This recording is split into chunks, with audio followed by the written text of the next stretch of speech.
안녕하세요. 매일 시를 쓰는 시인 다선 김승호입니다. 여러분, 한 주간 참 황망한 가운데 고생들 많으셨습니다. 마음도 많이 아프시죠. 아직 그것이 씻을 수 있는 기간을 정했다 그래서 그 기간 안에 슬픔을 없앨 수는 없다고 생각합니다. 더 큰 슬픔이, 더 큰 아픔들이 더 밀려오고 그 공허감과 허탈함에 마음이 무너져 내리는 그런 시간을 보내고들 계시죠. 어쨌든 바쁘신 일과 일상 속에서도 이 시간 이렇게 함께 할 수 있어서 저로서는 감사합니다. 11월 오늘 4일입니다. 금요일. 한 주간도 이제 오늘이 마지막이네요. 내일 모레 주말과 일요일을 맞이하고 있겠죠.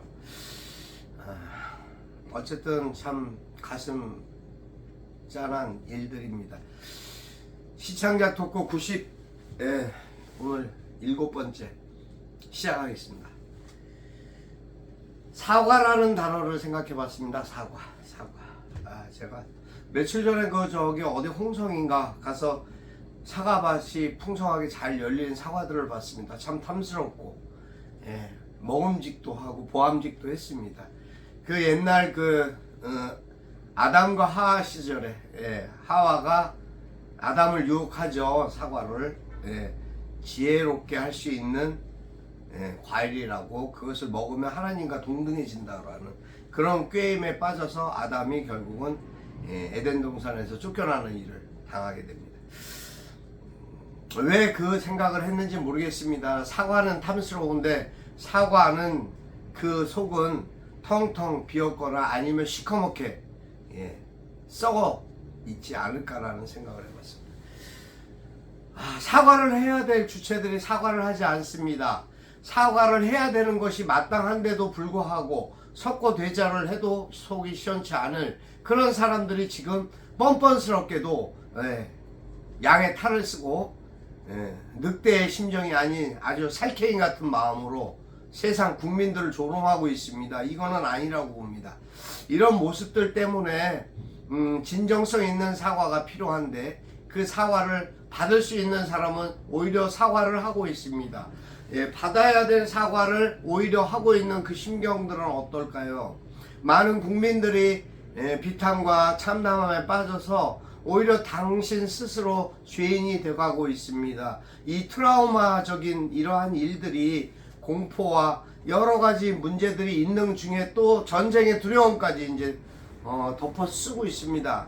그것도 또 결과적으로는 국민의 탓으로 다 돌리고 있습니다. 왜냐하면 전 정권을 비판하는 것은 결과적으로 국민들이 어리석었다라는 것을 표현하는 거기 때문이 아닐까라는 저는 생각합니다. 그 과반수가 넘는 대다수의 국민이 도대체 무엇을 잘못한 건지 모르겠습니다. 지금 모든 민심과 현상들은 세계적으로도 다 조롱거리가 되어버린 대한민국, 무엇으로 어떻게 만회하고 어떻게 씻을 수 있을지 모르겠습니다만 세계 모든 상황들이 지금 전쟁과 또 인플레이션으로 인해서 많은 경제적으로도 그렇고 사회의 모든 부분들이 엉망이 되어가고 있습니다. 세상의 문제가 어떻게, 세계의 문제가 어떻게 우리나라의 문제, 비단 우리나라의 문제일 수 있겠습니까마는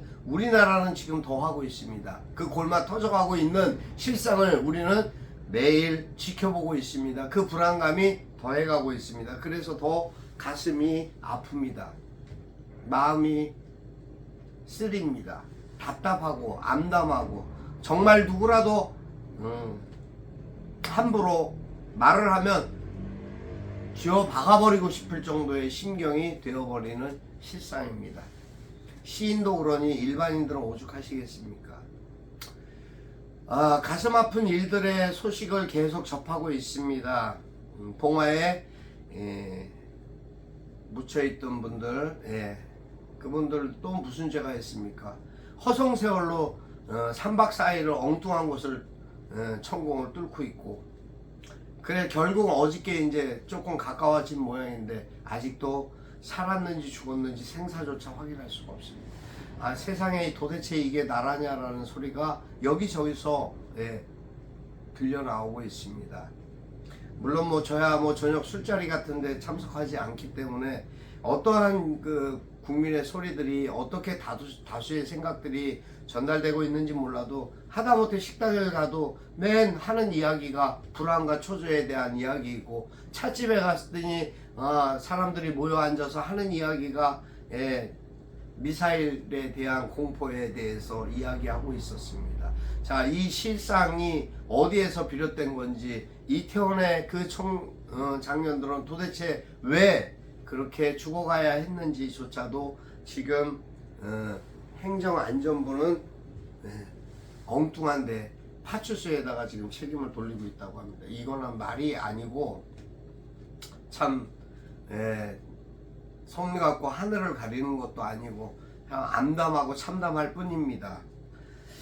자, 실정이라는 것은 말 그대로의 실정입니다. 네.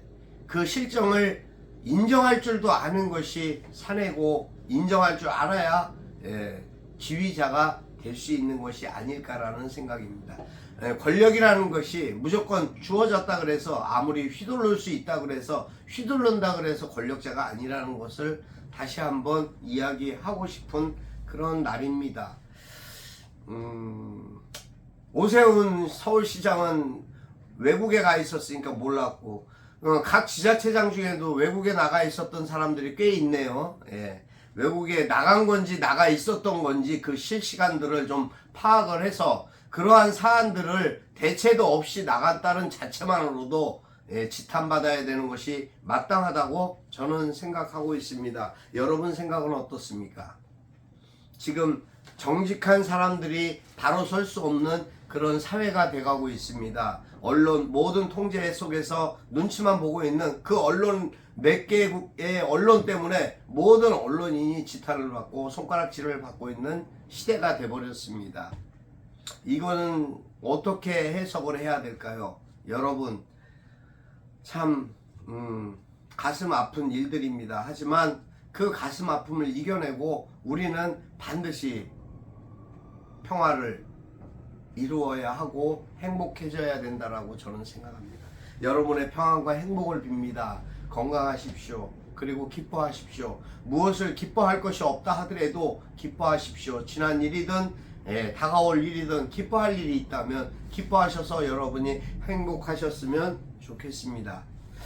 저는 오늘 사과의 주체라는 글을 썼습니다. 읽어드리겠습니다. 다선 김승호. 사람이 살면서 보는 것, 볼 수 있는 것이 몇 가지일까? 또 보지 못해도 느낄 수 있는 것은 얼마나 되려나? 홍성의 사과밭에서 본 풍성하게 열린 사과를 보며 갑자기 사과를 하고 싶었다. 결실을 피지도 못하고 결실을 보지도 못하고 떠난 청춘들을 생각하니 가슴이 먹먹하다. 사과로 될 일이 아닌데도 정작 사과해야 할 이들은 딴청을 부리고 막말을 해댄다. 어쩌면 좋으랴. 이 현실이 이 나라 어쩌란 말이냐. 우리나라 대한민국이여. 사과는 풍성한데 사과의 속은 비어만 가는 세태를 보며 눈물이 앞을 가린다. 여기까지입니다. 사과밭에 사과는 풍성했습니다. 하지만 보여지는 사과는 없었습니다. 이게 우리의 현실입니다. 하지만 여러분 그 보여지는 현실이 전부가 되지 않도록 여러분들 각자 이제 마음으로 담대함을 키우셔야 할 때라고 생각합니다. 대한민국이 이렇게 웃음거리가 되고 조롱거리가 되고 불안한 전국으로 이끌어가는 이 세력에 대해서 지금 정말 가만히 좀 생각을 해보셔야 될 것 같습니다. 아무리 생각을 해도 이건 아니다 싶은 일들이 일어나고 있습니다. 한 나라의 총리라는 사람이 외신 기자들 앞에서 세계의 눈과 귀와 입 앞에서 농담을 하고 그러한 망발을 할 수 있다는 것 자체도 참 비탄한 일입니다. 어떻게 그럴 수 있는지 믿었던 도끼에 발등을 찍힌 것 같은 이 아픔은 또 뭡니까? 한 사람 한 사람 참 누구라고 말할 수 없을 정도로 암담하고 참울합니다. 이러한 일들이 이 땅에서 이루어지고 있다라는 것, 또 기독교라고 해서 기독교도 아닌 이단의 실체들이 여기저기 대한민국 온 땅 전국에 커다란 대형 교회를 짓고 있습니다. 그 사람들 이단자들이 분명한데도 불구하고 왜 그런 것이 이 시기에 활성화되고 있는지 저는 그것도 궁금합니다. 이건 아니라고 생각합니다. 거기다 하다못해 공중부양이라는 이 세상이 다 아는 사기꾼이 하고 있는 양주, 그곳에 있는 하늘궁이라는 곳도 참 속세무민한 이 전국에 그러한 곳에 수십만 명이 동조하고 있다는 것도 참 암담하고 아픈 일입니다. 아무튼 여러분 행복하십시오. 여러분의 행복이 이 땅에 평화로 다시 피어나기를, 꽃피기를 진심으로 바라고 먼저 가신 이들에 대한 애도를 진심으로 표하는 바입니다. 오늘 다선 김승호 여기서 마칠까 합니다. 감사합니다.